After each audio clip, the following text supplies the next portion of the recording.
We are on the cusp of a major social change. Do you feel it? Even if you don't, make no mistake, change is coming, and it is going to be unforgettable. I'm your host, Dr. Sarah Hart, and here on Prime Spark, where we work with and on behalf of women over 55, I want to help you find that spark that will ignite your way forward, reflect your gifts to the world, and illuminate your path through this next stage of life. Through these podcast conversations, I hope to inspire you to see how you can make a significant contribution to some of the gnarly problems that are facing us right now. Join me, and together let's discover our Prime Spark. Hi, and welcome to Prime Spark. I'm Sarah Hart, and I'm so happy you're here with us.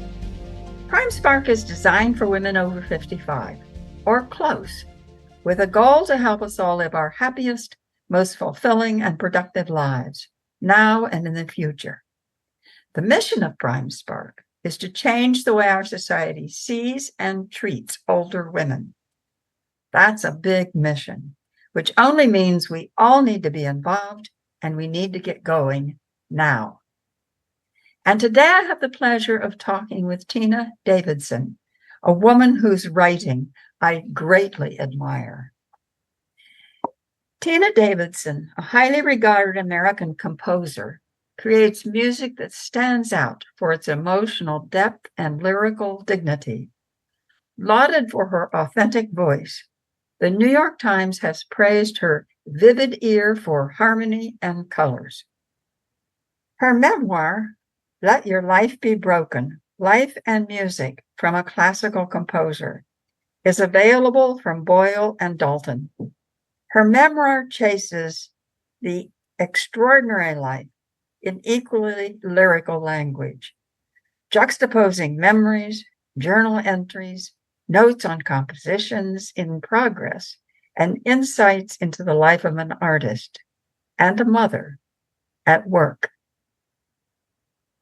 Her review from Maria Popova in The Marginalian says, "Let Your Heart Be Broken is a consummate read in its entirety, exploring with uncommon sensitivity and poetic insight the fundamentals of love, forgiveness, creativity, and what it takes to emerge from the inner darkness into a vast vista of light rooted in the time-tested truth that we are, in the end, a measure of the love we leave behind." Welcome, Tina. I'm so happy you're here today. I am so excited. Thank you so much, Sarah. Oh, you're welcome. I love your book. Everybody go get your book. We'll talk more about this. But Thank you. Thank you. But as we get started, let me ask you, do you experience getting older? And if so, what is that experience? And if you don't, why is it that you think that you don't? You know, I am now 70 and loving life, loving the things that I'm doing. So I'm still writing music, but having published this book and having had it received so well, it's really all about the creative work that I've done up through almost to my 50s. And what's interesting, however, is that I started writing this just before my 60th birthday. And I think, you know, now at 70, I really reflect on how I had come to a time where I was thinking about what have I done? How do I express that to a different audience? So the reading audience rather than the listening audience. And how do I take stock of things, which I think is part of, you know, your third act, these last 20 or 30 years of your life. You know, how do you take stock of what you've done? Where are you now? And where are you still creating possibilities and new things and new connections, or helping to fortify society in kind of a way? So I think that I wrote this at that time period is now it's like, oh, not surprising. And it's also interesting because I am turning my attention now to my second book, which I think is really about creativity and the aging process. So as I get older, what happens to creativity?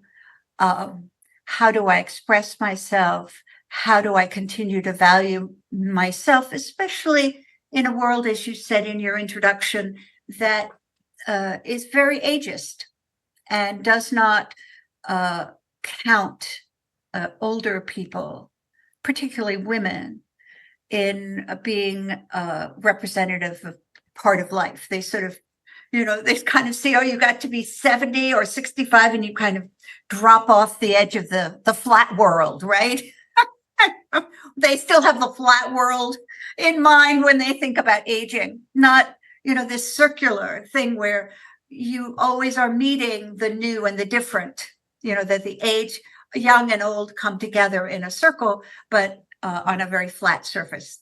You just go from the beginning to the end and you drop off. So I'm really interested in that, as I was in this book of really speaking of how my journey sort of out of darkness into light impacted my composing work and what is my composing process. Oh, Tina, I have about 5 questions I want to ask you from I don't know.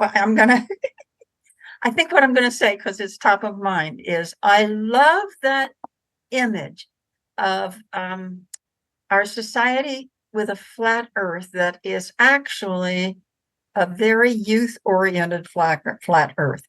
And when you get to at least 60 or 65, but if you're a woman working inside an organization, it happens before that, you do fall off. I love that image. I mean, it's frightful, but it's very valid, and it is what happens when we think of it as round rather than flat. That's beautiful. I'm going to think about that. If I use that sometime, I will say that this comes from Tina Davidson. Kind of a universal idea. The earth is round. I love it. Yes, I think that is true. And I think, what I love about programs like yours is that it's really standing up to those perceptions and pushing back, that we don't have to get angry or violent or, it's just like, no. No.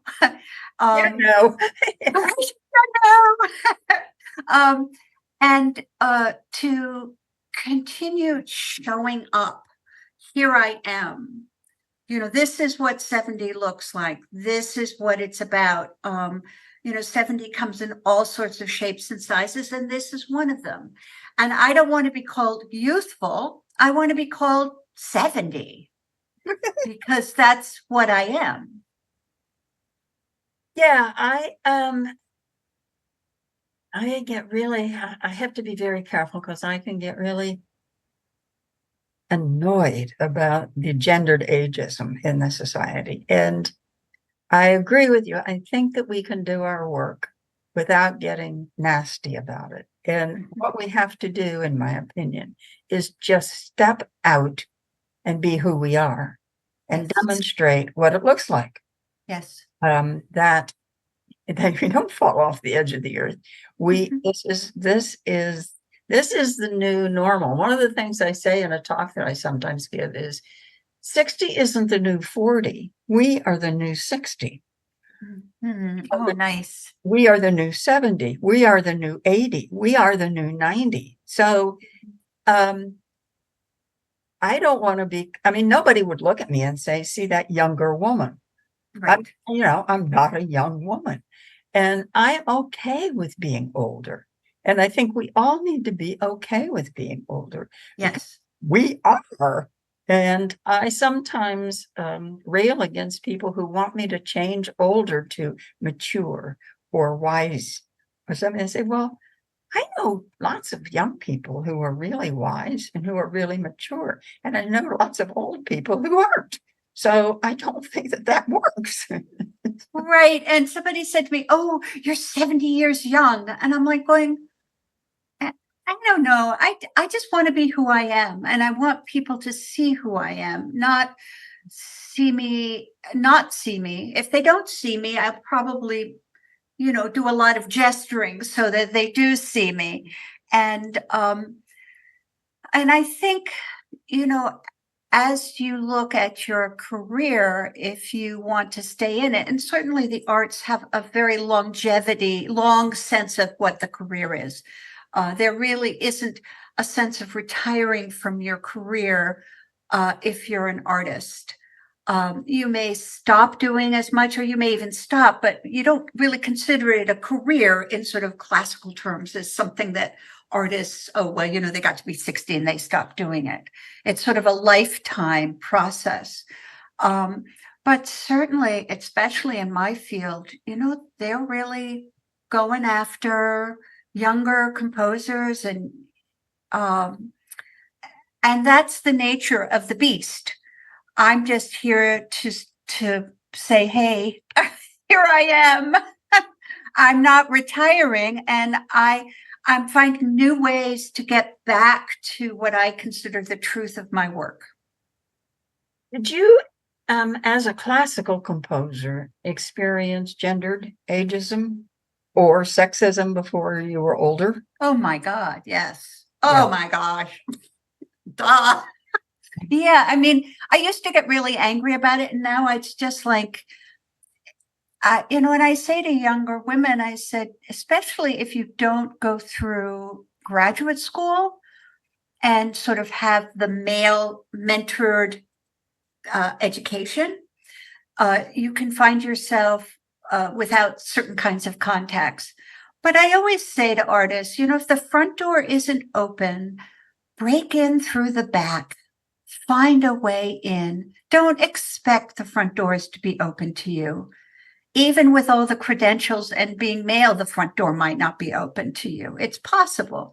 So just learn to find new ways of getting into the system, however you want it. Create your own ensemble that plays your music. Certainly Philip Glass, who's a very famous composer now, he had to do that. Steve Reich, they had to. Nobody was playing their music. So they said, okay, breaking in through the back. Orchestras won't play my music. I'll create my own ensemble. Recording companies won't accept my music. I'll create my own record label. So, I think I don't want people to feel that these difficulties stop them, but that difficulties in your field inspire you to find workarounds. In computer language, when they write the computer data, whatever they have for the program, sometimes there's an error. There are a couple of lines of codes that are wrong. And they find sometimes it's too hard to correct that. So they insert a little statement in the beginning around this error, and then they have a statement after it, and they create what they call a workaround, which is such a wonderful metaphor for life. I'm not going to change some of these institutions, so I create my own workaround. I love that. You know what? Every morning I listen to the classical music station here in the San Francisco Bay Area. And at 9:00, they have Mozart in the morning. Mm-hmm. And he had a terrible time getting recognized, getting paid, getting jobs, but he never stopped. No. And many, many times, big audiences hated his music. Even when he got in somewhere, they hated his music. And so I don't want to compare all this to Mozart, but it's not necessarily easy for anybody. I think that's a very wise thing to say. And it's a great leveler. It isn't easy. And even sometimes people who are really famous in your field are not having the opportunities that they want. So I think that Mozart, he didn't have to do social media and publicize his works, but I bet he had to go to an awful lot of parties. that he didn't want to go to. He'd rather not. I think, given what I understand about his personality, it's probably good he wasn't on social media, actually. Right. Tina, I'm really curious about you're writing your new book. When's the new book going to be out? I want your new book. I don't know. Okay. I'm just starting to write it now. All right. What is your thinking about the creativity process as we age? I don't want you to give your book away, but I'm happy to talk about it. I think, of course, I can only tell you for myself, and I always want to bring it back to, I am just expressing my relationship to music, my process. When I was younger, I was very driven. I wouldn't say that I was competitive, but I would say that I was ambitious. And maybe ambitious is kind of a nice word for competitive. I don't know. But I felt like I really desired to write music and hear it played. I wanted that connection between myself and the audience. What I've noticed is, and I went through a difficult period, sort of my late 50s and early 60s, where I kind of went back into the shadows a bit in my field. And that was very hard to sustain myself during that period, and to write music and to feel disconnected from the listener, the person who receives my work. But what I've noticed is that I am not as ambitious. I'm not as driven. I don't have this sort of one laser focus on composing. And my creativity, I wrote a book, my creative seems to be kind of oozing out. It's not so forward in its energy, but it's just kind of spreading out in lots of different directions. And I find that so interesting. I don't know if that's because now I have less energy, because I have less hormones, because maybe I'm older and wiser, because my children have grown. I don't know why, but I am less primarily focused on music and more focused on maybe even a more holistic view of my music field and writing about the field that I love, as well as writing music. So I find that really interesting. I find that really interesting too, because it seems to me that these are my words, these aren't your words, and this may not be true. It seems to me that what you're doing is expressing yourself in different ways, that it's still yourself, it's still the music inside you, but you're expressing it in different ways. Do you paint or anything else? I do a lot of pastels. Yes. I love it. Yes. So, and that's very important to not only I started drawing as a way of sort of digging deeper into my music, and then it sort of became a thing of its own.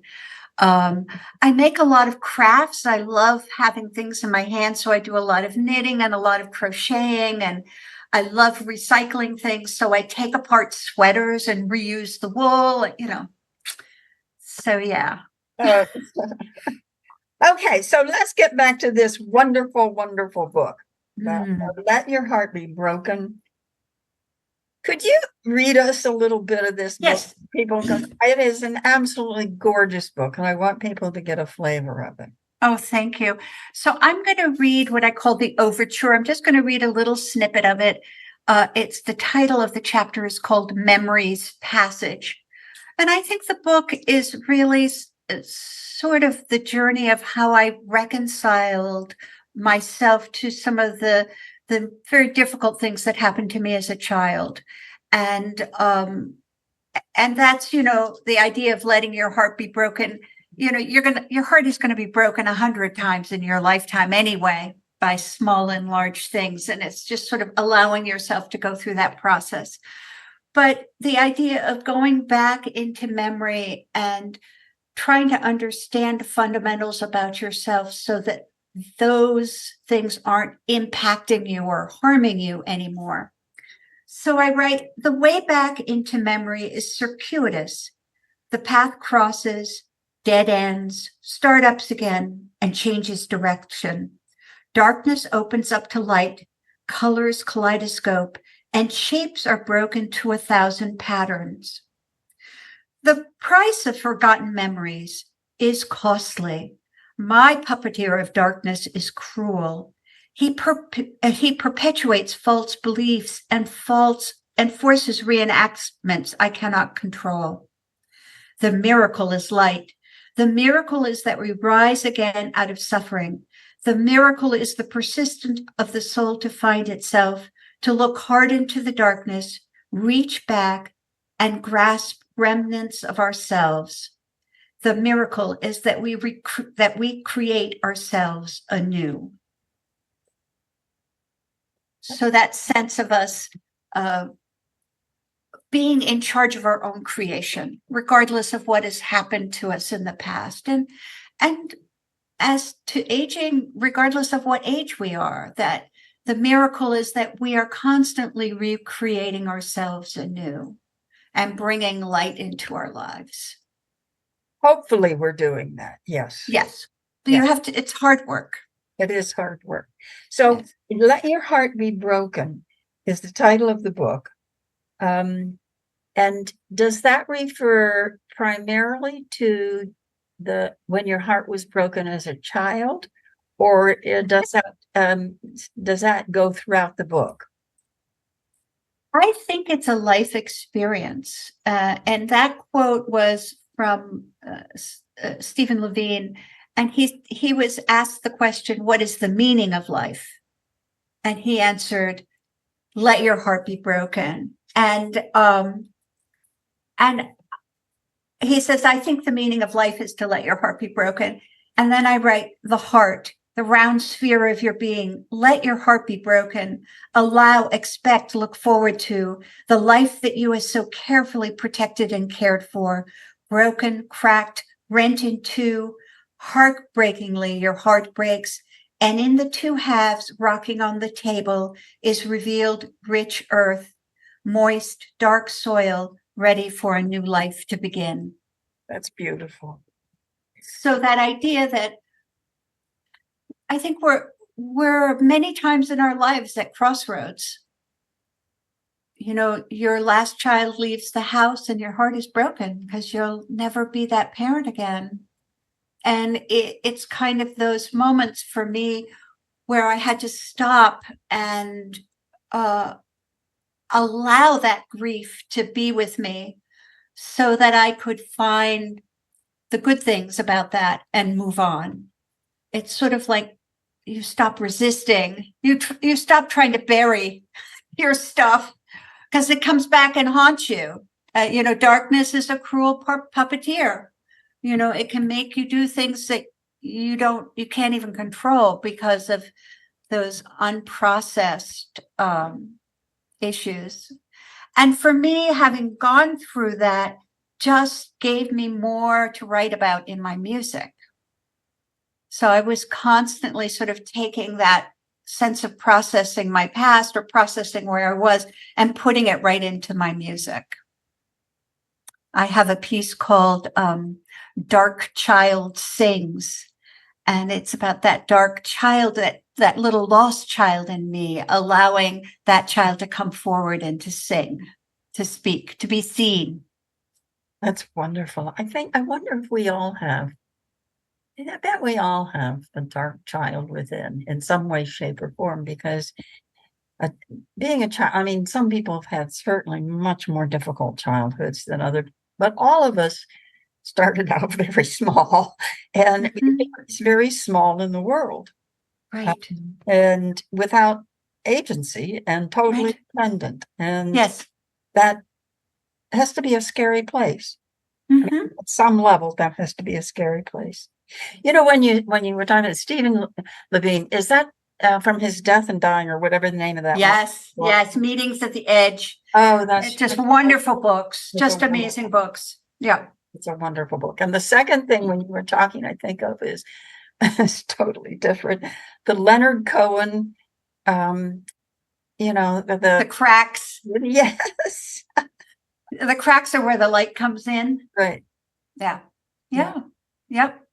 Yes, absolutely. And again, this goes directly to the aging process, and it continues to be, not only do we show up, but we want to be seen.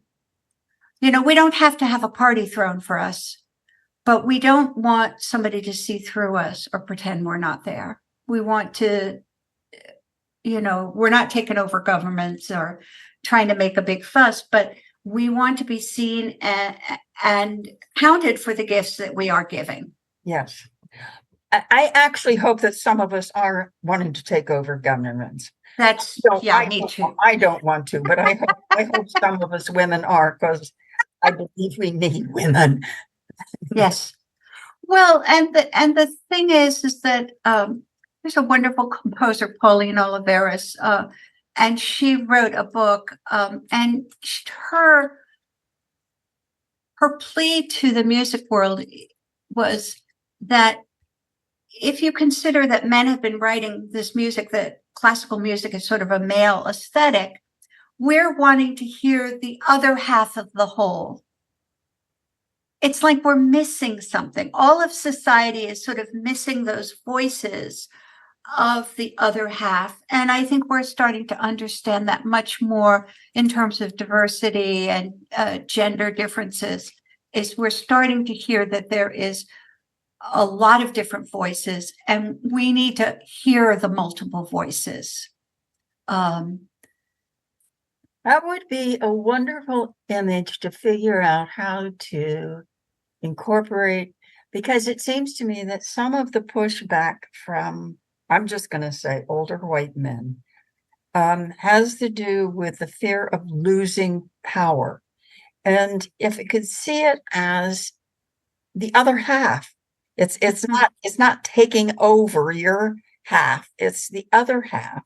Right. And, it's got so much diversity and color and liveliness, and that would be interesting. That would be yes, to think about. Would be a wonderful thing to see it sort of more holistically. Yes, not like I'm losing, but I'm actually gaining. Yeah, gaining. Yes, gaining in understanding, and gaining in connection, right. and gaining in strength. And gaining strength, yes, and possibility. Yes. Yeah. So in addition to your book, do you have anything else exciting on the horizon that you're still wanting to do that you haven't done yet? Well, I can tell you that last weekend I was in the recording studio with a Jasper String Quartet and a wonderful pianist named Natalie Zhu, and they were recording 5 of my newer works. So that was extremely exciting. I do have a digital release of some performances of very big choral works, sort of towards the end of my second decade of composing music, when I was feeling more comfortable with myself and more settled. I started to write a lot of music that was looking at my relationship to things outside of myself, like the world, or to nature, or to, if you call him God, or the Great Spirit, or the cosmos. So my connection to something larger. So this digital release is a big choral work called The Hymn of the Universe. So I'm very excited about, we're finishing the program notes and the art and all that, the little stuff, and that will be released. You won't be able to buy a CD, but you'll be able to get it online. And this other recording will come out with the Jasper Quartet, will probably come out in March or April of next year. So that's very exciting. That's very exciting, Tina. Yeah. Oh, we're coming to the end of our time, but I am sure that people are going to want to get in touch with you. And if they want to do that, how can they do that? Well, I'm super easy to get in touch with. My website is tinadavidson.com. And my email is tina@tinadavidson.com. And if you are on whatever you listen to music online, like Spotify or Apple Music, it's under tinadavidson.com. And my book is on Amazon. So if you just look for Let Your Heart Be Broken on Amazon, you'll come to the site. And you can also find links on my website. It's a wonderful book, everybody. It really is. Let Your Heart Be Broken by Tina Davidson. It's really worth a read, and not reading the whole thing through. Just read it and savor it, a little chapter at a time. So thank you so much for joining us today. You can find out more about Prime Spark at primesparkwomen.com. You can find our Prime Spark podcast on every popular outlet. Thank you so much to my guest, Tina Davidson. And don't forget, you can find her at tinadavidson.com or tina@tinadavidson.com. And you can find her on Spotify and Apple Music, and just look for her because you'll be very glad you did. So thank you for being with us, Tina. Oh, totally my pleasure. What an honor. No, my honor. Well, we're both honored. We can just we're both honored. Yes, absolutely. Honor each other. Okay. So thank you, audience, for listening. Take care. Spread tolerance and love. Bye-bye. Thanks for listening. If you enjoyed today's episode and would like to stay updated, you can head over to my website, primesparkwomen.com, and get my free Spark Guide, 7 questions to ignite your spark, to help you discover your own spark. See you in the next episode.